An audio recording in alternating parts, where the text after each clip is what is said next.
السلام علیکم ورحمۃ اللہ تعالی وبرکاتہ۔ مرکز اہل سنت جامعہ رضویہ منظر اسلام کے یوٹیوب چینل ہم سبق درس نظامی میں آپ کا خیر مقدم ہے۔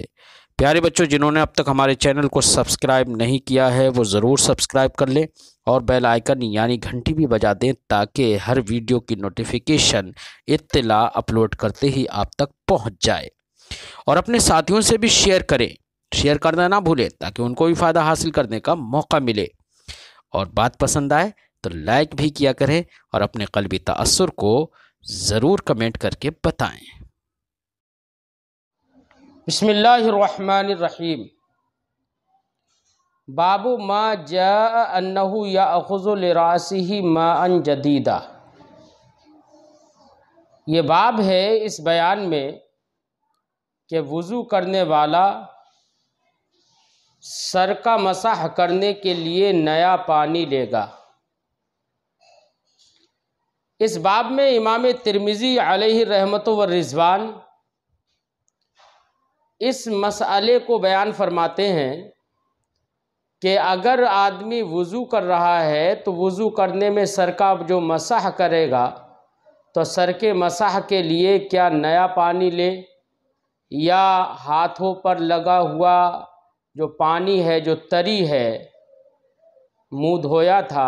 ہاتھ دھوئے تھے تو اس سے جو ہاتھوں پہ تری بچی اس سے بھی مسح کرنا درست ہے یا نیا پانی لینا ہی ضروری ہے؟ اس سلسلے میں سب سے پہلے تو میں خلاصہ باب کے طور پر یہ بتا دوں کہ احناف کا مذہب یہ ہے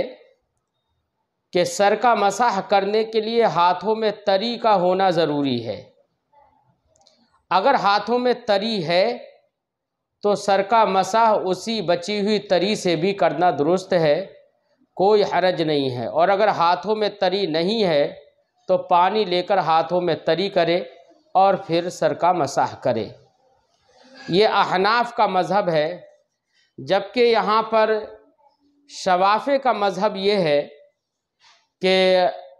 جب بھی مسح کرے گا، مثلاً چاہے 3 مرتبہ ان کے نزدیک، شوافع کے نزدیک چونکہ 3 مرتبہ مسح کیا جائے گا سر کا، اور احناف کے نزدیک صرف 1 مرتبہ مسح کرنا، تو شوافع یہ کہتے ہیں کہ 3 مرتبہ جب مسح کرے گا تو جب بھی مسح کر رہا ہے تو ہر بار میں نیا پانی لینا یہ سنت ہے۔ تو ہر بار یعنی 3 مرتبہ نیا پانی لینا ہاتھ میں اور نئے پانی کی تری لگانا ہاتھ میں، یہ سنت ہے ان کے نزدیک۔ جبکہ مالکیہ نے یہ کہا کہ اگر ہاتھ میں بچی ہوئی جو تری ہے اس تری کا استعمال اگر کوئی کرتا ہے مسح کرنے میں تو یہ مکروہ ہوگا، لیکن یہ مکروہ اس صورت میں ہوگا جبکہ دوسرا پانی نہ ہو، اور اگر دوسرا پانی موجود ہے تو ایسی صورت میں وہ مکروہ صورت میں ہوگا جبکہ دوسرا پانی ہو، اور اگر دوسرا پانی موجود ہی نہیں ہے تو ایسی صورت میں مالکیہ کے نزدیک کوئی کراہت نہیں ہے۔ خلاصہ گفتگو یہ کہ مالکیہ کے نزدیک اگر دوسرا پانی موجود ہے تو نیا پانی لینا یہ بہتر ہے، سنت ہے، اور ایسے موجودگی میں، دوسرے پانی کی موجودگی میں تری جو ہاتھوں میں بچی ہوئی ہے اس سے مسح کرنا ان کے نزدیک مکروہ ہے، اور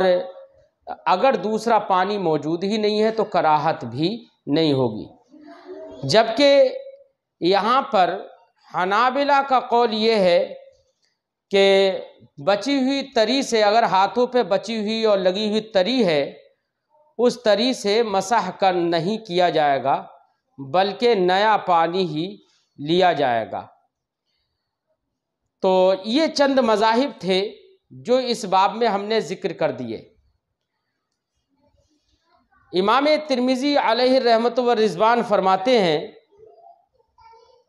باب ما جاء انہ یأخذ لراسہ ماء جدیدا۔ یہ باب ہے اس بیان میں کہ وضو کرنے والا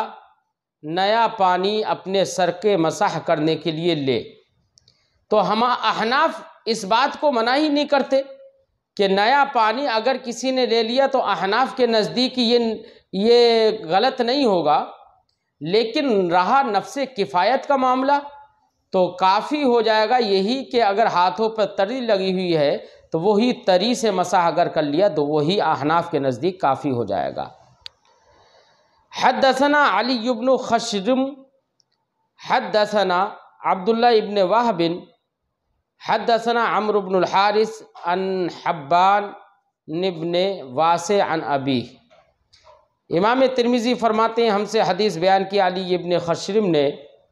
وہ فرماتے ہیں ہم سے حدیث بیان کی عبداللہ ابن وہب نے، وہ فرماتے ہیں ہم سے حدیث بیان کی عمرو ابن حارث نے، وہ روایت کرتے ہیں حبان ابن واسع سے، وہ روایت کرتے ہیں اپنے والد واسع سے، وہ روایت کرتے ہیں عن عبداللہ ابن زید، حضرت عبداللہ ابن زید سے، انہ رأى النبی صلی اللہ علیہ وسلم توضأ وانہ مسح رأسہ بماء غیر فضل یدیہ۔ حضرت عبداللہ ابن زید فرماتے ہیں کہ انہوں نے نبی کریم صلی اللہ علیہ وسلم کو وضو کرتے ہوئے دیکھا تو یہ دیکھا کہ انہ مسح رأسہ بماء غیر فضل یدیہ، کہ سرکار دو عالم صلی اللہ علیہ وسلم نے جو ہاتھوں پر بچا ہوا پانی تھا اس پانی کے علاوہ سے انہوں نے سرکار نے وضو فرمایا، یعنی جو ہاتھوں پر تری تھی اس تری پر اقتصار سرکار نے نہیں کیا بلکہ نیا پانی لیا۔ تو یہ حدیث پاک حجت ہوگی امام شافعی علیہ رحمت و رضوان کے لیے کہ انہوں نے یہی کہا کہ ہر بار میں نیا پانی لے گا۔ یہاں پر ملا علی قاری علیہ رحمت و رضوان نے یہ فرمایا کہ احناف کے نزدیک تو تری لینا بھی درست ہے، یعنی تری سے مسح کرنا بھی درست ہے اور نیا پانی لینا بھی درست ہے۔ تو یہاں پر نبی کریم صلی اللہ علیہ وسلم نے دونوں صورتوں کے جواز کی طرف اشارہ فرمایا کہ تری سے بھی مسح کیا جا سکتا ہے اور نیا پانی بھی لیا جا سکتا ہے۔ تو سرکار دو عالم صلی اللہ علیہ وسلم نے جو دو امر جائز ہیں ہمارے نزدیک ان میں سے ایک پر عمل کیا اس حدیث پاک میں، لہذا یہ حدیث پاک احناف کے خلاف نہیں ہوگی۔ قال ابو عیسیٰ، حضرت امام ترمذی ابو عیسیٰ فرماتے ہیں ھذا حدیث حسن صحیح، یہ حدیث حسن صحیح ہے۔ وروى ابن لہیعۃ ھذا الحدیث عن حبان ابن واسع، ابن لہیعہ نے اسی حدیث کی روایت حبان ابن واسع سے کی ہے اور انہوں نے اپنے والد سے کی ہے اور انہوں نے عبداللہ ابن زید سے کی ہے۔ اور جب ابن لہیعہ کی روایت جو ہے سند وہی ہے، بس یہ ہے کہ اس میں عمرو ابن حارث نے حبان سے روایت کی جو ماقبل میں سند تھی اور باقی آگے کے وہی راوی ہیں، اور اس میں یہ ہے کہ ابن لہیعہ نے اسی حدیث کی روایت کی ہے حبان سے، اور ان کے الفاظ کیا ہیں تو امام ترمذی ذکر کر رہے ہیں کہ عبداللہ ابن زید نے سے روایت ہے کہ ان نبی صلی اللہ علیہ وسلم توضأ، کہ رسول اللہ صلی اللہ علیہ وسلم نے وضو فرمایا، وَأَنَّهُ مَسَحَ رَأْسَهُ بِمَاءٍ غَيْرِ فَضْلِ يَدَيْهِ، تو رسول اللہ صلی اللہ علیہ وسلم نے اپنے سر کا مسح کیا اس پانی سے جو ہاتھوں کے بچا ہوا پانی کا غیر تھا۔ امام ترمذی فرماتے ہیں یہاں پر دو راویوں کی روایتیں ہوئیں، لیکن یہاں پر دونوں روایتوں میں کون سی روایت زیادہ صحیح ہے تو فرماتے ہیں وہ روایت عمرو بن الحارث عن حبان اصح، جو پہلے ہم نے روایت ذکر کی تھی جو عمرو بن حارث عن حبان روایت تھی، امام ترمذی فرماتے ہیں اصح، ان کی روایت زیادہ صحیح ہے۔ کیوں؟ لأنه قد روی من غیر وجہ، روا من غیر وجہ ھذا الحدیث، روی من غیر وجہ ھذا الحدیث، ھذا الحدیث یہ رویہ کا نائب فاعل ہے، کیونکہ یہ حدیث کئی طریقوں سے مروی ہے حضرت عبداللہ ابن زید سے اور ان کے علاوہ سے بھی، کہ ان نبی صلی اللہ علیہ وسلم اخذ لرأسہ ماء جدیدا، کہ رسول اللہ صلی اللہ علیہ وسلم نے اپنے سر کے لیے نیا پانی لیا۔ امام ترمذی فرماتے ہیں والعمل علی ھذا عند اکثر اہل العلم، نیا پانی لینے پر عمل اکثر اہل علم کے نزدیک ہے، یعنی اکثر اہل علم کا عمل اسی پر ہے۔ وَأَنْ يَأْخُذَ لِرَأْسِهِ مَاءً جَدِيدًا، رَأَوْ اکثر اہل علم کا یہی خیال ہے، بالخصوص شوافع کا اور مالکیہ اور حنابلہ کے بارے میں بھی ہم بتا چکے ہیں کہ یہ بھی لوگ نئے پانی ہی کی طرف گئے ہیں۔ ان حضرات نے یہ کہا کہ ان لوگوں کا نظریہ یہ ہے کہ ان یاخذ لراسہ ماء جدیدا، کہ وضو کرنے والا شخص اپنے سر کے لیے نیا پانی لے گا۔ احناف کے نزدیک تریبی کافی ہے اور نیا پانی لینا بھی جائز ہے۔ تو احناف تو اس حدیث کا یہی جواب دیں گے کہ سرکار دو عالم صلی اللہ علیہ وسلم نے جو نیا پانی لیا وہ بھی ہمارے نزدیک جائز ہے۔ دو جائز امروں میں سے سرکار نے ایک پر اس حدیث پاک میں عمل کیا ہے، لہذا یہ حدیث پاک ہمارے خلاف نہیں ہوگی۔ باب مسح الاذنین ظاہرہما و باطنہما، یہ باب ہے اس سلسلے میں کہ دونوں کانوں کے ظاہر اور باطن پر مسح کرنا، یعنی دونوں کانوں کے ظاہر اور باطن پر مسح کرنے کے بیان میں یہ باب ہے۔ اب دونوں کانوں کو مسح آدمی کرے گا ہی، ظاہر بات ہے مسح کرتا ہے تو کان بھی ہیں۔ نبی کریم صلی اللہ علیہ وسلم نے ایک حدیث میں ارشاد فرمایا الاذنان من الراس، کہ کان جو ہیں وہ سر سے ہیں۔ ظاہر بات ہے سرکار نے یہاں پر خلقت کو تو بیان نہیں کیا ہے، کیونکہ خلقت کان کی جو ہے وہ سر کی طرح نہیں ہے، کیونکہ سر پر بال اگتے ہیں، کانوں پر بال نہیں اگتے ہیں، بناوٹ بھی کچھ الگ ہے، اس لیے سرکار نے یہاں پر خلقت کا بیان نہیں کیا ہے کہ دونوں کان سر سے ہیں خلقت میں، یعنی پیدائش میں ویسے ہیں، بلکہ سرکار کا مقصود ہے اس حدیث پاک سے الاذنان من الراس سے، یعنی دونوں کان سر سے ہیں، یعنی جو حکم سر کا ہے وہی حکم کانوں کا ہے، لہذا اگر سر کا مسح کیا جائے تو ویسے ہی کانوں کا بھی مسح کیا جائے گا ان کے ظاہر اور باطن میں۔ اس لیے احناف نے یہ فرمایا کہ جب آدمی سر کا مسح کرنے سے فارغ ہوگا تو شہادت کی انگلی اور انگوٹھے یہ دونوں بچ جائیں گے، اور ان کو جب سر کا مسح کرے گا تو ان کو بچائے رکھے گا، اور پھر دونوں ہاتھوں کے انگوٹھوں سے کانوں کے اوپری سطح پر جو سر کی طرف سے ہے اس پر مسح کرے گا دونوں انگوٹھوں سے، اور دونوں شہادت کی انگلیوں سے دونوں کانوں کے اندرونی طرف مسح کرے گا۔ اس باب میں حنابلہ کانوں کے اندر باہر مسح کو واجب قرار دیتے ہیں، وہ کہتے ہیں کہ کانوں کے اندر اور باہر مسح کرنا یہ واجب ہے، اور دیگر تمام ائمہ چاہے احناف ہوں یا مالکیہ ہوں یا شوافع ہوں، تمام کے تمام اس بات کے قائل ہیں کہ کانوں کا مسح کرنا یہ سنت ہے، واجب نہیں ہے، صرف حنابلہ واجب قرار دیتے ہیں۔ اور یہ لوگ جو واجب قرار دیتے ہیں یہ لوگ بھی استدلال اسی حدیث سے کرتے ہیں کہ نبی کریم صلی اللہ علیہ وسلم نے ارشاد فرمایا الاذنان من الراس، دونوں کان سر سے ہے، لہذا سر کا مسح کرنا جب فرض ہے تو انہوں نے کہا کہ کانوں کا مسح کرنا بھی واجب ہے نا، تو جو حکم اس کا ہے وہی حکم اس کا۔ ہم یہ کہیں گے کہ سر کا مسح کرنا یہ فرض ہے، حدیث قرآن پاک سے اس کا مسح ثابت ہے، اور کانوں کا مسح کرنا یہ جب فرضیت اور وجوب سر کے مسح کے بارے میں ہے، اگر کانوں کا بھی مسح کرنا فرض یا واجب ہوتا تو ضرور قرآن میں یا حدیث پاک میں اس کا بیان کیا جاتا۔ اس لیے احناف اور دیگر ائمہ کرام تو کانوں کے مسح کرنے کو سنت ہی قرار دیتے ہیں، جبکہ حنابلہ کانوں کے اندر اور باہر مسح کرنے کو واجب قرار دیتے ہیں۔ اب ترجمہ لگاتے ہیں۔ باب مسح الاذنین ظاہرہما و باطنہما، یہ باب ہے اس سلسلے میں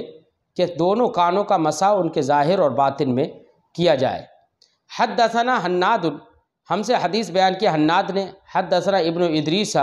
ہم سے حدیث بیان، وہ فرماتے ہیں ہم سے حدیث بیان کی ابن ادریس نے، وہ روایت کرتے ہیں عن ابن عجلان سے، وہ روایت کرتے ہیں عن زید ابن اسلم سے، عن عطا ابن یسار، وہ روایت کرتے ہیں عطا ابن یسار سے، وہ روایت کرتے ہیں عن ابن عباس، حضرت عبداللہ ابن عباس سے، ان النبی صلی اللہ علیہ وسلم مسح برأسہ کہ رسول اللہ صلی اللہ علیہ وسلم نے اپنے سر کا مسح فرمایا، وَأُذْنَيْهِ ظَاهِرِهِمَا وَبَاطِنِهِمَا اور اپنے دونوں کانوں کا سرکار نے مسح فرمایا، ان کے ظاہر پہ بھی اور ان کے باطن میں بھی، یعنی اندر اور باہر دونوں طرح سے مسح فرمایا سرکار نے دونوں طرف۔ وفی الباب عن الربیعی اس باب میں امام ترمذی فرماتے ہیں حضرت ربیعی سے بھی روایت ہے۔ قال ابو عیسیٰ حضرت ابو عیسیٰ امام ترمذی نے فرمایا، حدیث ابن عباس حدیث حسن صحیح۔ عبداللہ ابن عباس کی جو حدیث ہے جو ابھی قبل میں گزری وہ حدیث حسن ہے، صحیح ہے۔ حسن اور صحیح دونوں بول رہے ہیں، اس کے بارے میں ہم اس سے پہلے جگہ جگہ پر گفتگو کر چکے ہیں۔ فرماتے ہیں والعمل علی ھذا عند اکثر اہل العلم اور اسی حدیث پر عمل اکثر اہل علم کے نزدیک ہے، یرون مسح الاذنین ظاہرہما ظہورہما و بطونہما کہ اکثر اہل علم دونوں کانوں کے ظاہر اور باطن کے مسح کا خیال رکھتے ہیں، نظریہ رکھتے ہیں، قول کرتے ہیں۔ باب ما جاء ان الاذنین من الراس یہ باب ہے اس سلسلے میں کہ حدیث پاک میں آیا ہے کہ دونوں کان سر سے ہیں۔ میں نے ابھی آپ کو بتایا کہ کانوں کا سر سے ہونے کا مطلب خلقت بیان کرنا نہیں ہے، بلکہ جس حدیث میں سرکار نے فرمایا الاذنان من الراس وہاں پر مقصود ہے حکم کو بیان کرنا۔ حدثنا قتیبۃ حدثنا حماد بن زید عن سنان بن ربیعۃ عن شہر بن حوشب ہم سے حدیث بیان کی قتیبہ نے، وہ فرماتے ہیں ہم سے حدیث بیان کی حماد نے، اور وہ حماد ابن زید نے وہ روایت کرتے ہیں سنان ابن ربیعہ سے، وہ روایت کرتے ہیں شہر ابن حوشب سے، عن ابی امامہ وہ روایت کرتے ہیں حضرت ابو امامہ سے، قال انہوں نے کہا توضأ النبی صلی اللہ علیہ وسلم رسول اللہ صلی اللہ علیہ وسلم نے وضو فرمایا، فغسل وجہہ ثلاثا تو 3 مرتبہ سرکار نے اپنے چہرے مبارکہ کو دھویا، ویدیہ اور اپنے دونوں ہاتھوں کو بھی 3 مرتبہ دھویا، ثلاثا ومسح برأسہ اور سر کا مسح فرمایا۔ اب یہاں پر ثلاثا نہیں ہے، اس لیے احناف فرماتے ہیں کہ سر کا مسح ایک بار ہی کیا جائے گا۔ وقال اور فرمایا الاذنان من الراس سرکار نے فرمایا کہ دونوں کان سر سے ہیں۔ اب الگ سے سرکار اب یہ حدیث پاک میں ذرا غور کریے، حنابلہ نے جو یہ کہا کہ کانوں کا اندر اور باہر مسح کرنا واجب ہے، اب اس طرز بیان کو دیکھیے حدیث پاک کے کہ سرکار نے اپنے سر کا مسح فرمایا اور اس کے بعد فرمایا الاذنان من الراس کان جو ہیں وہ سر سے ہیں۔ اس سے یہ پتہ چل رہا ہے کہ سرکار نے فرضیت جو ہے وہ ادا فرمائی، یعنی سر کا مسح تو کیا اور الاذنان من الراس کہہ کر اشارہ اس بات کی طرف کر دیا کہ سر کا مسح کرنا جیسے فرض ہے ویسے کانوں کا مسح کرنا فرض نہیں ہے، کیونکہ چوتھائی سر کا مسح کرنا فرض ہے، اور یہ اذنان جو ہیں کان جو ہیں وہ اس سے ہی ہے، یعنی سر سے ہی ہیں۔ اس کا مطلب یہ کہ سر پر مسح سرکار نے فرمایا اور کانوں پر مسح نہیں فرمایا۔ اب اگر واجب ہوتا تو حدیث پاک میں یہ ضرور ہوتا کہ سرکار نے اپنے سر کا مسح فرمایا اور پھر کانوں کا بھی مسح فرمایا۔ تو اب آگے سرکار نے جب یہ فرمایا الاذنان من الراس کہ مسح کرنا وہ کان جو ہے وہ سر سے ہیں، تو یہ سرکار نے الگ سے ارشاد فرمایا۔ اس کی وجہ یہی ہے کہ اس کا مطلب یہ ہے کہ کانوں پر مسح کرنا یہ واجب نہیں ہے۔ قال ابو عیسیٰ حضرت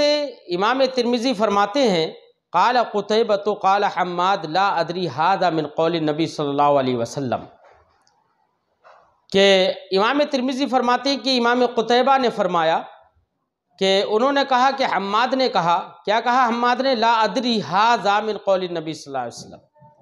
مجھے یہ معلوم نہیں ہے کہ یہ الاذنان من الراس جو سرکار نے فرمایا یہ سرکار کا فرمان ہے، سرکار کے قول سے ہے، اور من قول ابی امامہ یا راوی جو ابو امامہ ہیں ان کے قول سے ہے۔ تو وقال الاذنان من الراس میں اب اس کے بقول اس روایت کے بقول یہ ہوگا کہ الاذنان من الراس جو فرمایا، یہ قالا کی ضمیر کا فاعل سرکار بھی ہو سکتے ہیں، احتمال ہے، اور یہ بھی ہے کہ احتمال یہ بھی ہے کہ ابو امامہ ہو۔ امام ترمذی فرماتے ہیں وفی الباب عن انس، اس باب میں حضرت انس سے بھی روایت ہے۔ قال ابو عیسیٰ ھذا حدیث لیس اسنادہ بذاک القائم، امام ترمذی فرماتے ہیں جو ماقبل میں حدیث گزری ہے اس حدیث کی اسناد مضبوط نہیں ہے۔ بذاک القائم، قائم بے معنی قوی، یعنی اس کی اسناد مضبوط نہیں ہے۔ والعمل علی ھذا عند اکثر اہل العلم، اور اسی پر اکثر اہل علم کا عمل ہے، من اصحاب النبی صلی اللہ علیہ وسلم، اصحاب نبی صلی اللہ علیہ وسلم سے، ومن بعدہم، اور ان کے بعد سے۔ کیا، کس بات پر؟ ان الاذنین من الراس، یعنی تمام لوگ یہی سمجھتے ہیں کہ دونوں کان سر سے ہیں، لہٰذا جب سر پر مسح کر کے فرضیت ادا ہو گئی اور وجوب ادا ہو گیا تو اب کانوں کا مسح کرنا یہ واجب نہیں ہوگا۔ اکثر اہل علم اسی کے قائل ہیں، اگرچہ حنابلہ اس کے قائل ہیں کہ کانوں کا اندر اور باہر مسح کرنا یہ واجب ہے۔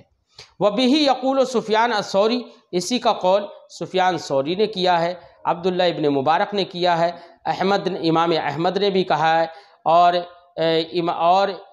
امام اسحاق نے بھی یہی قول کیا ہے، جبکہ ہم نے کہا تھا کہ بعض حنابلہ نے وجوب کا قول کر لیا۔ وقال بعض اہل العلم،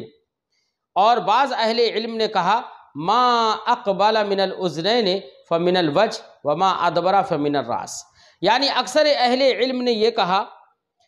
کہ دونوں کان سر سے ہیں، یعنی پورے کانوں کو سر سے قرار دیا ہے اکثر اہل علم نے،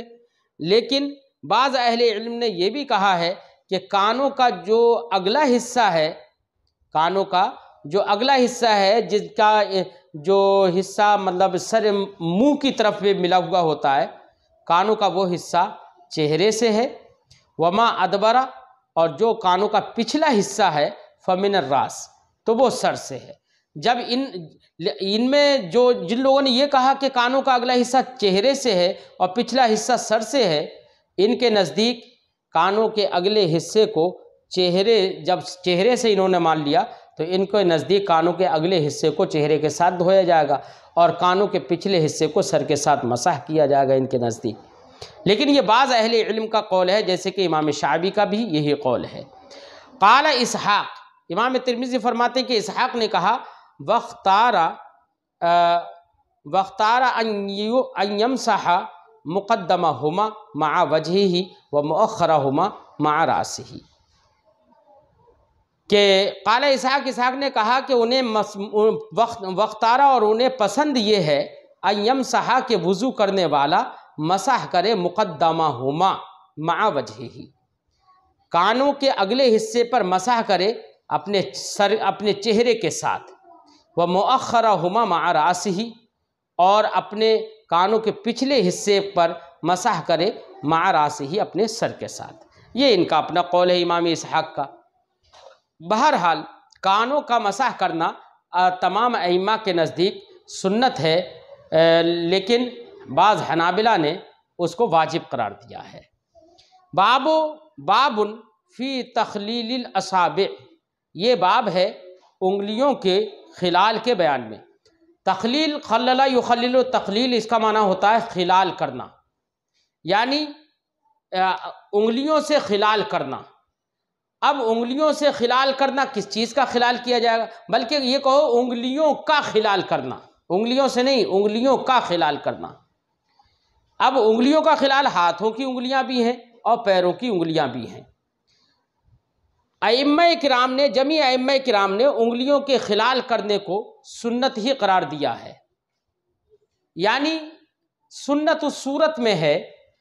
جبکہ انگلیوں کے درمیان اتنا فاصلہ ہو کہ پانی انگلیوں کے بیچ میں آسانی سے پہنچ جائے، تو ایسی صورت میں انگلیوں کا خلال کرنا سنت ہے اور بعض کے نزدیک مستحب ہے۔ لیکن اگر انگلیاں ایسی ہیں، اتنی تنگ ہیں کہ ان کے بیچ میں جگہ خالی نہیں بچ رہی ہے، بمشکل تمام پانی پہنچتا ہے،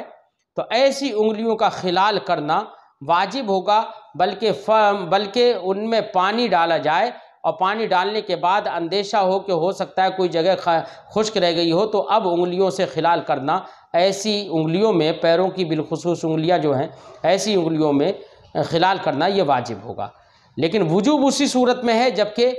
اتنی تنگ ہوں، اتنی تنگ جگہ ہو انگلیوں کے بیچ کہ ان میں پانی نہ پہنچنے کا اندیشہ ہو، پانی پہنچنا مشکل ہو، تو تخلیل تو خلال تو انگلیوں سے خلال کرنا یہ واجب ہے، ورنہ انگلیوں سے خلال کرنا سنت ہے۔ حدثنا قتیبۃ و حناد، ہم سے حدیث بیان کی قتیبہ نے اور حناد نے، قالا دونوں نے کہا، حدثنا وکی، ہم سے حدیث بیان کی وکی نے، وہ روایت کرتے ہیں سفیان سے، وہ روایت کرتے ہیں ابو ہاشم سے، وہ روایت کرتے ہیں عاصم سے، عاصم ابن لقیط سے، لقیط ابن صبرہ سے، وہ روایت کرتے ہیں اپنے والد لقیط سے، انہوں نے کہا، قال النبی صلی اللہ علیہ وسلم، رسول اللہ صلی اللہ علیہ وسلم نے ارشاد فرمایا، اذا توضأت فخلل الاصابع،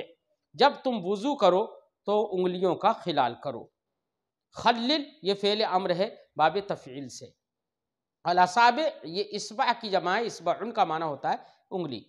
وفی الباب ان ابن عباس، اور اس باب میں عبداللہ ابن عباس سے بھی روایت ہے، والمستورد اور مستورد سے بھی روایت ہے، وابی ایوب اور ابو ایوب سے بھی روایت ہے۔ قال ابو عیسیٰ، امام ترمذی ابو عیسیٰ فرماتے ہیں، ھذا حدیث حسن صحیح، یہ حدیث حسن ہے، صحیح ہے، یعنی کسی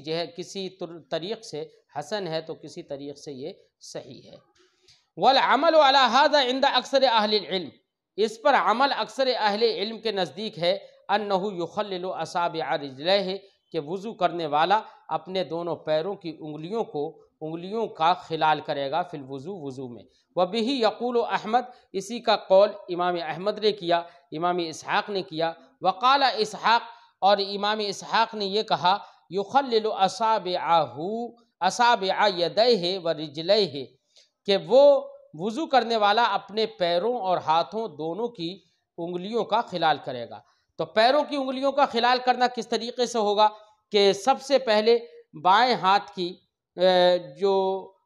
بلکہ دائیں ہاتھ کی جو چھنگلیاں ہے یعنی چھوٹی انگلی ہے، اس کو دائیں پیر کی چھنگلیاں سے شروع کرے گا اور اس کے انگوٹھے تک خلال کر کے لائے گا، پھر بائیں پیر کے انگوٹھے سے اس کی چھنگلیاں تک خلال کرے گا، اس طریقے سے خلال کرے گا۔ اور ہاتھوں کی انگلیوں کا خلال کرنے کا مطلب یہ ہے ہاتھوں کی انگلیوں کو آپس میں ایک دوسرے میں داخل کرے گا، اور یہی سنت ہے۔ وابو ہاشم اسمہ اسماعیل ابن کثیر، اور اس سند میں چونکہ ابو ہاشم بھی آئے تو ان کا نام بتا دے رہے ہیں، فرماتے ہیں کہ ان کا نام اسماعیل ابن کثیر ہے۔ حدثنا ابراہیم ابن سعید، ہم سے حدیث بیان کی ابراہیم ابن سعید نے، قال انہوں نے کہا، حدثنا سعد بن عبد الحمید، ہم سے حدیث بیان کی سعد ابن عبد الحمید بن جعفر نے، قال انہوں نے کہا، حدثنا عبد الرحمن ابن ابی الزناد، ہم سے حدیث بیان کی عبد الرحمن ابن الزناد نے، عن موسیٰ ابن عقبہ، وہ روایت کرتے ہیں موسیٰ ابن عقبہ سے، وہ روایت کرتے ہیں عن صالح سے جو کہ توأمہ کے آزاد کردہ غلام ہیں، وہ روایت کرتے ہیں عن ابن عباس، حضرت عبداللہ ابن عباس سے، ان رسول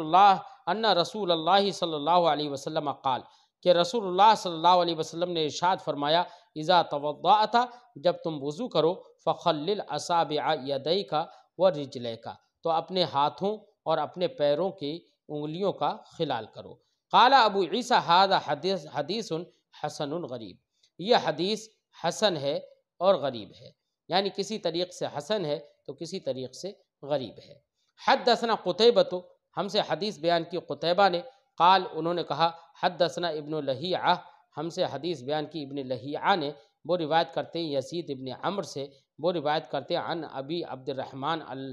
الحبلی سے، وہ روایت کرتے ہیں عن المستورد، مستورد سے، وہ فرماتے ہیں مستورد بن شداد فہری سے، قال انہوں نے کہا، رأیت النبی صلی اللہ علیہ وسلم، میں نے نبی کریم صلی اللہ علیہ وسلم کو دیکھا، اذا توضأ دلک اصابع رجلیہ بخنصرہ، کہ جب سرکار نے وضو فرمایا تو اپنی انگلیاں ملی، رجلیہ اپنے دونوں پیروں پر، یعنی پیروں پر، اصابع رجلیہ اپنے دونوں پیروں کی انگلیوں کو ملا، دلک اصابع رجلہ، اپنے دونوں پیروں کی انگلیوں کو ملا، بخنصرہ، اپنی خنصر سے، یعنی جو سب سے آخر کی چھوٹی انگلی ہے جس کو چھنگولیا بھی ہمارے یہاں کہتے ہیں، اس سے سرکار نے اپنے پیروں کی انگلیوں کو ملا۔ قال ابو عیسیٰ، امام ترمذی فرماتے ہیں ھذا حدیث غریب، یہ حدیث غریب ہے، لا نعرفہ الا من حدیث ابن لہیعہ، اس حدیث کی معرفت ہمیں نہیں ہوئی ہے سوائے ابن لہیعہ کی حدیث سے۔ باب ما جاء ویل للعقاب من النار، یہ باب ہے اس سلسلے میں کہ ایڑیوں کے لیے جہنم کی ویل ہے۔ ویل کا معنی کیا ہوتا ہے؟ تو ویل کا معنی ہوتا ہے کہ بعض علماء نے فرمایا کہ ویل بے معنی ہلاکت ہے، اور بعض نے کہا کہ ویل جہنم میں اس وادی کا نام ہے جس میں اگر پہاڑ بھی ڈال دیے جائیں تو وہ جل کر پگھل کر بہنے لگے۔ تو اب معنی یہ ہوا کہ جہنم کی وادی ویل ہے اعقاب کے لیے۔ اعقاب یہ عقبن کی جمع ہے، اس کا معنی ہوتا ہے ایڑیاں۔ مطلب یہ ہے کہ امام ترمذی علیہ رحمت و رضوان یہاں پر یہ بات ذکر کریں گے کہ ظاہر بات ہے کہ پیروں کو دھونا یہ فرض ہے۔ اب اگر کسی شخص نے وضو کیا اور اس طور سے وضو کیا کہ اس کی ایڑیاں خشک رہ گئیں، یا ایڑیوں پہ کوئی، یا پیروں کی کہیں پر کوئی جگہ، یا اعضائے مغسولہ میں سے کہیں پر خشک رہ گیا، جگہ خشک رہ گئی، تو ایسی صورت میں اس کے لیے اس کا وہ وضو نہیں ہوگا۔ کیونکہ وضو اس لیے نہیں ہوگا کیونکہ نبی اگر وضو ہو جاتا تو حدیث پاک میں نبی کریم صلی اللہ علیہ وسلم اتنی وعید نہیں فرماتے کہ سرکار نے فرمایا کہ خشک ایڑیوں کے لیے ویل ہے۔ تو خشک ایڑیوں کے لیے سرکار نے ویل کی وعید فرمائی، اس سے پتہ چلتا ہے کہ ایڑیوں کا دھونا یہ لازم ہے، فرض ہے، پیروں کا دھونا یہ فرض ہے۔ لہذا کوئی بھی پیر کا حصہ خشک نہ رہے، نہ ہی ایڑیاں خشک رہیں۔ یہ سمجھ میں آیا۔ تمام ائمہ اسی کے قائل ہیں، دھونے ہی کے قائل ہیں، اگرچہ یہاں پر روافظ جو ہیں وہ اس کے قائل ہیں کہ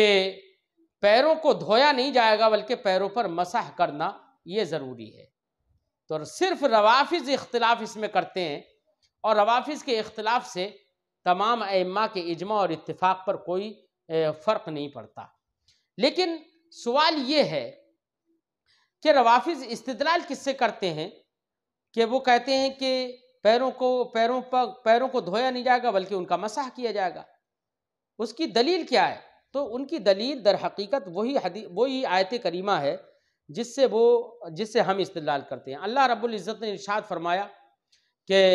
یا ایھا الذین آمنوا اذا قمتم الی الصلاۃ فاغسلوا وجوہکم وایدیکم الی المرافق وامسحوا برؤوسکم وارجلکم الی الکعبین۔ تو ارجلکم، ارجلا یہ منصوب ہم پڑھتے ہیں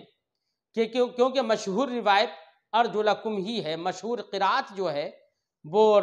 ارجلکم کے فتحے کے ساتھ نصب کے ساتھ ہی ہے، اور جب نصب ہم نے پڑھا تو اب اس کا عطف ہوگا وجوہکم پر، یعنی اپنے چہروں کو دھو اور اپنے پیروں کو دھو، اور اپنے پیروں کو دھو، اپنے ہاتھوں کو دھو، چہروں کو دھو، پیروں کو دھو۔ تو اب یہ منصوب اگر ہم پڑھیں تو فغسلوا کا یہ مفعول ہے، تو اب یہ اس کا دھونا فرض ہے۔ ہمارے علماء، تمام علماء اہل سنت اسی کے قائل ہیں۔ روافظ یہاں پر اسی آیت کریمہ سے روافظ استدلال کرتے ہیں۔ وہ استدلال اس لیے کرتے ہیں کہ اسی ارجلکم میں نصب کے بجائے ایک قرات جر کے ساتھ ہے، یعنی ارجلکم۔ اب جر کے ساتھ جو قرات ہے تو اب ایسی صورت میں اس کا عطف ہو جائے گا رؤوسکم پر۔ اب رؤوسکم پر عطف ہو جائے گا تو معنی ہوگا وامسحوا برؤوسکم وارجلکم، یعنی اپنے سروں کا مسح کرو اور اپنے پیروں کا مسح کرو۔ تو اب اس قرات کی بنا پر روافظ یہ کہتے ہیں کہ پیروں کا مسح کیا جائے گا، نہ کہ پیروں کو دھویا جائے گا۔ اس تعلق سے ہماری طرف سے اس کے چند جواب دیے جاتے ہیں۔ ایک تو ابھی پہلے ہم ایک حدیث پاک پڑھ لیتے ہیں، اس کے بعد پھر اس کا جواب ذکر کرتے ہیں۔ فرماتے ہیں باب ما جاء ویل للاعقاب من النار، یہ باب ہے اس سلسلے میں کہ حدیث آئی ہے اس سلسلے میں حدیث آئی ہے کہ ویل یا باب ہے اس کے بارے میں کہ جو یہ بتاتا ہے یا جو یہ خبر آئی ہے کہ ہلاکت ہے یا جہنم کی وادی ہے، ویل ہے للعقاب، ایڑیوں کے لیے۔ حدثنا قتیبۃ، ہم سے حدیث بیان کی قتیبہ نے، قال انہوں نے کہا حدثنا عبد العزیز ابن محمد، ہم سے حدیث بیان کی عبد العزیز ابن محمد نے، وہ روایت کرتے ہیں سہیل ابن ابی صالح سے، وہ روایت کرتے ہیں ان کے اپنے والد صالح سے، وہ روایت کرتے ہیں عن ابی ہریرہ، حضرت ابو ہریرہ سے، ان نبی صلی اللہ علیہ وسلم قال، کہ نبی کریم صلی اللہ علیہ وسلم نے ارشاد فرمایا ویل للعقاب من النار، کہ ویل ہے، جہنم کی ویل ہے اعقاب کے لیے، اعقاب کے لیے نہیں بلکہ یا تو اعقاب ہی کے لیے، مطلب یہ ایڑیاں جہنم میں ہوں گی، یا یہ کہ یہاں پر مراد ہے صاحب اعقاب یعنی ایڑیوں والوں کے لیے ویل ہے۔ وفی الباب عن عبداللہ ابن عمرو، اس باب میں عبداللہ ابن عمرو سے روایت ہے، وہ عائشہ، اور حضرت عائشہ سے ہے، جابر ابن عبداللہ سے ہے، عبداللہ ابن حارث سے ہے، اور معیقیب سے ہے، اور خالد ابن ولید سے ہے، اور شرحبیل سے ہے، شرحبیل ابن حسنہ سے، اور عمرو ابن عاص سے بھی روایت ہے، وہ یزید ابن ابی سفیان، اور اس باب میں یزید ابن ابی سفیان سے ہے۔ اب امام ترمذی کیا فرماتے، پہلے امام ترمذی کی بات سن لی جائے۔ قال ابو عیسیٰ حدیث ابی ہریرہ حدیث حسن صحیح، امام ترمذی فرماتے ہیں کہ حضرت ابو ہریرہ کی حدیث جو ہے وہ حدیث حسن صحیح ہے، حدیث حسن صحیح ہے۔ وروی عن النبی صلی اللہ علیہ وسلم، اور نبی کریم صلی اللہ علیہ وسلم کے سے یہ بھی مروی ہے، کیا مروی ہے کہ سرکار نے ارشاد فرمایا، قال، سرکار نے فرمایا، انہو قال، کہ سرکار دو عالم صلی اللہ علیہ وسلم نے ارشاد فرمایا ویل للعقاب وبطون الاقدام من النار، کہ اعقاب ایڑیوں کے لیے بھی ویل ہے، وبطون الاقدام، اور قدموں کے اندرونی یعنی تلووں کے لیے بھی ویل ہے، ہلاکت ہے، من النار، جہنم سے ویل ہے، جہنم کی وادی ویل ہے ان کے لیے۔ یعنی اس روایت سے یہ معلوم ہوا کہ صرف ایڑیاں سرکار نے نہیں فرمایا بلکہ بطون اقدام بھی فرمایا، یعنی تلوے وغیرہ، مطلب پیروں کے نچلا حصہ۔ کیوں؟ اس لیے کہ عام طور سے اسی میں کوتاہی ہوتی ہے، اور یہاں پر مطلقاً ہر ایڑی کے لیے نہیں ہے بلکہ ان ایڑیوں کے لیے یا ان ایڑیوں والوں کے لیے کہ جو اپنی ایڑیاں خشک چھوڑ دیتے ہیں اور دھوتے نہیں ہیں۔ ہم نے جو ایک بات ذکر کی تھی،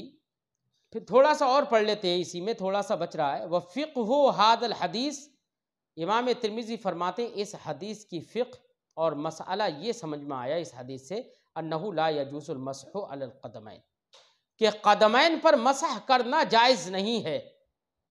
کیا سمجھ میں آیا؟ کہ قدمین پر، دونوں قدموں پر مسح کرنا جائز نہیں ہے، ان کو دھونا ہی فرض ہے۔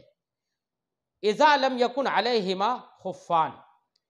مسح کرنا جائز نہیں ہے جب تک کہ پیروں پر خف نہ ہو، یعنی چمڑے کے موزے نہ ہوں، او جوربان، یا چمڑے کے علاوہ دوسری کسی چیز کے ایسے موزے نہ ہوں جن کے اندر پانی کی تری نہ پہنچتی ہو۔ تو جورب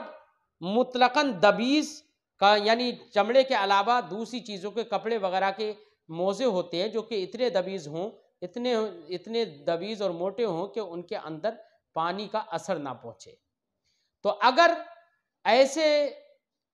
خف ہیں، یا ایسے موزے اگر کوئی شخص اپنے پیروں پر پہنے ہوئے ہے تو تبھی اس صورت میں مسح کرنا جائز ہے، ورنہ تو اگر موزے نہیں پہنے ہوئے ہے تو کسی بھی صورت میں مسح کرنا پیروں کا یہ جائز نہیں ہے۔ اس سے امام ترمذی کا اشارہ ہے اس بات کی طرف کہ رافضیوں نے، شیعوں نے جو یہ کہا کہ پیروں پر مسح کیا جائے گا، ان کا یہ کہنا غلط ہے۔ اب رہی یہ بات، ہماری دلیل کیا ہے کہ پیروں کو دھویا جائے گا، پیروں پر مسح نہیں کیا جائے گا؟ تو اس کی دلیل یہ ہے، ایک تو ہم نے آیت کریمہ ذکر کی کہ وَامْسَحُوا بِرُؤُوسِكُمْ وَأَرْجُلَكُمْ إِلَى الْكَعْبَيْنِ، ارجلکم نصب کے ساتھ، لہذا اس کا عطف ہے وجوہ پر۔ تو ایسی صورت میں اس کا دھونا فرض ہے، آیت کریمہ نے اس سے پتہ چلا۔ ایسے ہی احادیث طیبہ سے بھی ہم اپنے مذہب پر استدلال کر سکتے ہیں کہ احادیث طیبہ میں یہ بات مذکور ہے کہ نبی کریم صلی اللہ علیہ وسلم نے پیر بھی دھوئے اور پیر دھونے کا حکم بھی دیا۔ جیسے کہ عبداللہ ابن عمرو سے ایک روایت ہے، امام بخاری نے جس حدیث کا ذکر کیا ہے، انہوں نے فرمایا تخلف عن النبی صلی اللہ علیہ وسلم فی سفرہ سافرناہا۔ حضرت عبداللہ ابن عمرو رضی اللہ تعالیٰ عنہ سے روایت ہے، وہ فرماتے ہیں کہ ہم نبی کریم صلی اللہ علیہ وسلم تخلف عنا النبی صلی اللہ علیہ وسلم، ایک سفر میں ہم نبی کریم صلی اللہ علیہ وسلم کے ساتھ تھے تو نبی کریم ہم سے پیچھے رہ گئے سفر میں۔ فَأَدْرَكَنَا، جب پیچھے رہ گئے لیکن سرکار نے تھوڑی دیر کے بعد ہم کو پا لیا، یعنی ہم سے جا ملے۔ اور جب ہم آگے تھے تو حضرت عبداللہ ابن عمرو فرماتے ہیں کہ ارحقنا الصلاۃ، نماز عصر نے ہمیں مشکل میں ڈال دیا، یعنی وقت تنگ ہو گیا نماز عصر کا، جس کی وجہ سے صحابہ کرام نے سوچا کہ جلدی جلدی وضو کر کے نماز پڑھ لیں، اور جلدی جلدی وضو کرنے میں کچھ لوگ ایسے تھے جن کی ایڑیاں خشک رہ گئیں، تو فرماتے ہیں وَنَحْنُ نَتَوَضَّأُ، نماز عصر مؤخر ہو گئی تھی اور اس حال میں کہ ہم وضو ہی کر رہے تھے۔ فَجَعَلْنَا نَمْسَحُ عَلَىٰ أَرْجُلِنَا، تو ہم نے جلدی میں اپنے پیروں پر ہم مسح کرنے لگے۔ حضرت عبداللہ ابن عمرو کہہ رہے ہیں فَنَادَىٰ بِأَعْلَىٰ صَوْتِهِ، تو نبی کریم صلی اللہ علیہ وسلم نے بلند آواز سے ندا فرمائی اور آواز لگائی۔ کیا فرمایا؟ وَيْلٌ لِّلْأَعْقَابِ مِنَ النَّارِ مَرَّتَيْنِ أَوْ ثَلَاث، کہ ایڑیوں کے لیے جہنم کی وادی ویل ہے۔ سرکار نے یہ 2 مرتبہ فرمایا یا 3 مرتبہ فرمایا، اس میں شک راوی ہے۔ اب اس سے ایک بات، اس حدیث سے یہ بات کلیئر ہو جاتی ہے کہ صحابی رسول حضرت عبداللہ ابن عمرو فرماتے ہیں کہ ہم جلدی میں اپنے پیروں کا مسح کرنے لگے، تو سرکار نے یہ وعید فرمائی۔ اگر مسح کرنا جائز ہوتا وضو میں تو سرکار یہ وعید نہیں فرماتے۔ ایسے ہی امام مسلم نے ایک حدیث ذکر کی ہے، عن جابر عن اخبرنی عمر بن الخطاب ان رجلا توضأ فترك موضع ظفر على قدميه۔ حضرت جابر سے روایت ہے، وہ فرماتے ہیں کہ مجھے خبر دی عمر ابن خطاب نے، ان رجلا توضأ، کہ ایک شخص نے وضو کیا، فترک موضع ظفر علی قدمہ، تو اس نے اپنے قدم پر ناخون کی جگہ کو دھونے سے چھوڑ دیا۔ فابصرہ النبی صلی اللہ علیہ وسلم، تو اس کو نبی کریم صلی اللہ علیہ وسلم نے دیکھا۔ فقال، تو سرکار نے ارشاد فرمایا ارجع فاحسن وضوءک، جاؤ تم اپنا وضو صحیح سے کر کے آؤ۔ فرجع، تو وہ شخص گئے اور انہوں نے وضو کیا صحیح سے، ثم صلی، پھر نماز پڑھی۔ اگر انہوں نے اپنے پیر کے ناخن کی جگہ کو صرف دھونے سے چھوڑ دیا تھا تو سرکار نے فرمایا جاؤ صحیح سے وضو کرو، یعنی اسے دھو۔ اگر دھونا فرض نہیں ہوتا، واجب نہیں ہوتا، تو سرکار ایسے کیوں ان کو واپس کرتے، اور سرکار دو عالم صلی اللہ علیہ وسلم ان سے کیوں کہتے کہ جاؤ نماز دوبارہ سے وضو کر کے آؤ۔ یہاں پر روافض جو کہتے ہیں ان کے دلائل ہم نے ذکر، ان کی دلیل بھی ہم نے ذکر کی، اور ان کی دلیل جو ہم نے ذکر کی کہ حدیث وہ آیت کریمہ سے استدلال کرتے ہیں، انہوں نے بے رؤوسکم پر عطف مان لیا، ارجلکم یعنی کسرے کے ساتھ پڑھا، اور در حقیقت کسرے کے ساتھ ایک قرات ہے، اس قرات کی بنا پر انہوں نے استدلال یہ کر لیا۔ ایک تو جواب ہم نے دے دیا کہ قرآن کی آیت میں ایک قرات یہ ہے ارجلکم، اور دوسری قرات یہ ہے ارجلکم، 2 قراتیں ہیں، تو وہاں پر دوسری جو قرات ارجلکم جو ہے وہ قرات اس بنا پر نہیں ہے کہ اس کا عطف رؤوسکم پر ہے، بلکہ ہمارے محدثین نے فرمایا وہ قرات مناسبت کی بنا پر ہے، یعنی وہاں پر کسرہ جو ہے وہ مناسبت کی بنا پر ہے، قرب کی بنا پر کسرہ دے دیا جاتا ہے، اگرچہ وہ حقیقت کے لحاظ سے منسوب ہے۔ جیسے کہ کہا جاتا ہے ھذا جحر ضب خرب، یہ گوہ ایک قسم کا جانور ہوتا ہے تو اس کو ضب کہتے ہیں، یہ گوہ کا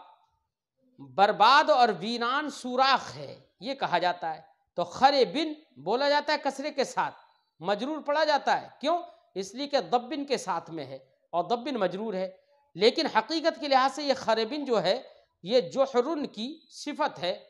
جبکہ موصوف یہاں مرفوع ہے۔ تو جیسے یہاں پر قرب کی بنا پر جر دے دیا گیا، ویسے ہی جو قرات جر کے ساتھ ہے وہ رؤوسکم کے قریب ہونے کی وجہ سے ارجلکم وہاں پر کسرہ یعنی جر دے دیا گیا مناسبت کی وجہ سے، ورنہ تو حقیقت کے لحاظ سے وہ منصوب ہے اور اسے پیروں کو دھویا جائے گا۔ ایسے ہی قرآن پاک میں بھی غور کریے، قرآن میں ارشاد فرمایا گیا انی اخاف علیکم عذاب یوم علیم، مجھے تمہارے اوپر قیامت کے دن کے دردناک عذاب کا خوف اور اندیشہ ہے۔ اب یہاں پر غور کریے، دیکھیے عذاب یومن، یومن مجرور ہے اور علیمن اس کو بھی جر دے دیا گیا یومن کے قریب ہونے کی وجہ سے، مناسبت کی وجہ سے، ورنہ تو حقیقت میں یہ علیم جو ہے یہ عذاب ان کی صفت ہے اور اس کی صفت ہے، اور عذاب یہ منصوب ہے اخافوں کا، تو صفت ہونے کی بنا پر وہ حقیقت کے لحاظ سے تو منصوب ہے، لیکن یوم کے قریب ہونے کی وجہ سے اس پر جر دے دیا گیا ہے۔ بالکل اسی طریقے سے آیت کریمہ میں ارجلکم جو قرات کسرے کے ساتھ ہے، وہاں پر کسرہ اس لیے نہیں دیا گیا ہے کہ وہ منصوب نہیں ہے اور اس کا عطف وجوہکم پر نہیں ہے، بلکہ کسرہ اس لیے دے دیا گیا ہے کہ رؤوسکم کے قریب ہے، مناسبت کی وجہ سے کسرہ دے دیا گیا ہے اس قرات میں۔ یہ ہمارے ائمہ نے جواب دیا۔ تو جبکہ اس کا ایک اور جواب بھی دیا جا سکتا ہے،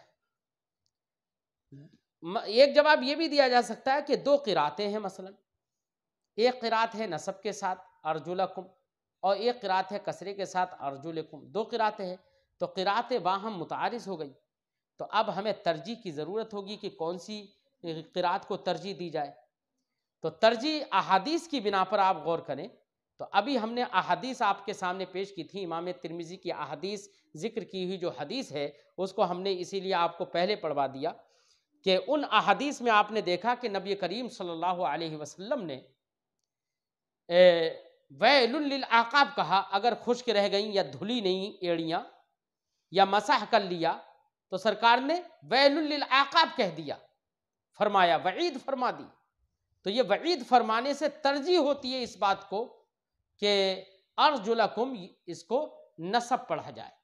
دونوں قراتیں تو برابر ہو گئی، تعارض ہو گیا، تو ترجیح ہم کون سی قرات کو دیں گے؟ نصب والی قرات کو حدیث پاک کی بنا پر۔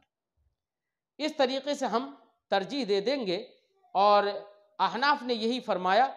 اور دیگر تمام ائمہ روافض کے علاوہ، شیعوں کے علاوہ سبھی کا یہی قول ہے کہ پیروں کو دھویا جائے گا، ان پر مسح نہیں کیا جائے گا۔